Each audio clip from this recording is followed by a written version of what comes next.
So yesterday morning we put out a video to explain what had happened between the UK and EU in negotiations, and how the Democratic Unionist Party had tried to take down the deal. Then, less than 90 minutes after publication, there was big news. The UK and EU had finally reached a deal, one that both sides thought was acceptable, and both sides hoped would be able to pass through the UK's Parliament. So in this video, we're going to talk about three distinct things: the announcement, the plan itself, and whether the deal can make it through Parliament. So, as I mentioned, at 10:34 AM yesterday morning, Jean-Claude Juncker, the EU Commission President, tweeted out a letter that he'd sent to Donald Tusk, President of the European Commission. This letter announced that the UK and the EU had been able to reach a deal, and contained some interesting points. He said that he regretted the result of the Brexit referendum, but that getting a deal was the best route forward, saying that the EU's hand should always remain outstretched, as the United Kingdom will remain a key partner for the European Union in the future. He also discusses the difficulty the UK has had getting the deal through Parliament, and how changes have been made to the Irish-Northern Irish border. He finishes by recommending that the European Council endorses the agreement, and remarking that it's high time to complete the withdrawal process and move on as swiftly as possible to the negotiation of the European Union's future relationship with the United Kingdom. Within minutes, all of the changes had been released, all 64 pages of them. Much of the deal was the same as the one that May negotiated, with some changes to the withdrawal agreement and the political declaration. This means that it includes all the same stuff that May's deal did when it comes to citizens' rights, the transition period, and the infamous £39 billion Brexit bill. The main difference is that now the backstop has been scrapped. It's been replaced by a completely new plan for Northern Ireland, which, according to Johnson at least, allows the whole of the UK to have a proper Brexit, while continuing to respect the Good Friday Agreement and avoiding a hard border on the island of Ireland. So what exactly is in this new plan? Well, it's a fair bit more complicated than the original backstop proposal, which basically just left Northern Ireland in the EU. According to the new plan, at the end of the transition period, Northern Ireland will remain aligned to the EU on goods and agricultural regulations. This will, in effect, create a regulatory border in the Irish Sea, between Great Britain, who follows British rules, and Northern Ireland, who follows rules from the EU. In some ways, this isn't so different from what happens at the moment. The island of Ireland is already treated as a phytosanitary zone when it comes to certain things, which is why all livestock going from Great Britain into Northern Ireland has to go through Port Larn, where they're checked for diseases. Anyway, originally Johnson wanted to have a regulatory border in the Irish Sea, and a customs border on the island of Ireland, facilitated using technology, something we explain in another video. The EU said no to this, mainly because of concerns about the viability of such technological solutions. So Johnson has instead settled for something that looks quite a lot like the dual customs partnership originally proposed in May's Chequers plan.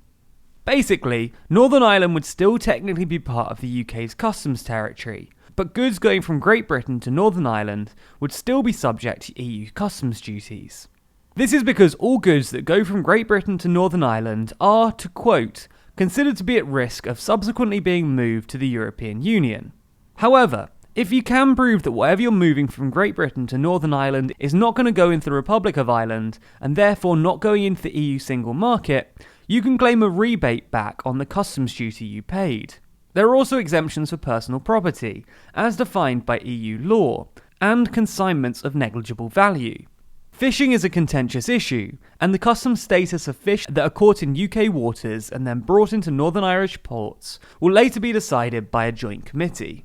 Essentially though, there will be a customs border in the Irish Sea, but Northern Ireland will nonetheless remain in the UK's customs territory. While we're on technical tax and tariff stuff, it's worth noting that Northern Ireland will remain in the EU's tax regime, which used to be a hard line for Brexiteers. But the UK will have the option to apply the Republic of Ireland's reduced tax and exemptions, and any VAT collected will go to the UK. One last thing on customs. Even though it's a lot easier than the alternative arrangements suggested for the Irish border, this process nonetheless requires a completely new customs collection and rebate system spanning the Irish Sea. It's very unlikely that this will be done by December 2020, when the transition period is supposed to end. So chances are that there'll be an extension of 1 or 2 years, as specified in the original withdrawal agreement. As well as a change to Johnson's original customs plans, there have also been changes to the consent mechanism. Originally, Johnson proposed that the Northern Irish Assembly would have to demonstrate a qualified majority in support for the new arrangements, essentially giving the DUP their way. This is because if the DUP decided to withhold their support, the new arrangement would lapse, and Northern Ireland would default back to being a fully integrated part of the UK, with no regulatory border separating it from Great Britain. However, if this happened, it would require a regulatory and customs land border on the island of Ireland, which is the last thing that Sinn Féin and Irish nationalists want.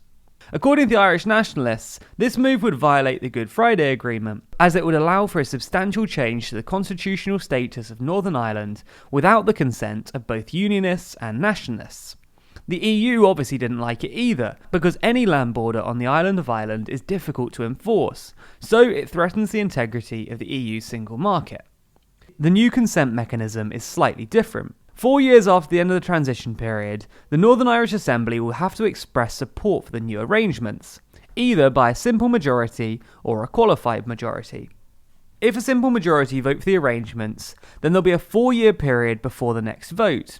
If a qualified majority vote in support of the arrangement, then there'll be an 8-year period before the next vote. If there's no majority, then there's a 2-year cooling off period before the arrangements finally lapse. The DUP don't like this change, because as the Northern Irish Assembly currently stands, they don't have a majority, which means that they can't veto any votes. The Nationalists and other parties could win a simple majority and keep the DUP in the arrangement that they feel threatens the constitutional status of Northern Ireland as part of the United Kingdom. All in all, these are the changes to Johnson's original Brexit plan. Essentially, the main changes are on customs and on consent. So the New Deal is on the table, despite the DUP's objections. But remember, Theresa May already did this. May was able to get the EU to sign off on her deal, but it still failed 3 times in the House of Commons. After the announcement of the deal, the DUP stuck fast to their original statement and rejected the deal, saying, "Read our statement, it hasn't changed." So it doesn't look like Johnson's New Deal has the support of the DUP, which is a major issue. Not only does it mean that his government will miss out on the 10 votes that DUP MPs hold, but it also means they could lose out on some Conservative votes too. Members of the European Research Group have said that they won't approve a deal without the DUP's consent, and this is partly what sunk May's deal earlier in the year. Labour, unsurprisingly, also aren't keen on a new deal. Unlike the DUP, their objections are primarily with the political declaration rather than the border or the backstop. Labour have struggled to get to grips with their position on Brexit, but one thing has been clear. They want to maintain the rights of workers and environmental protections.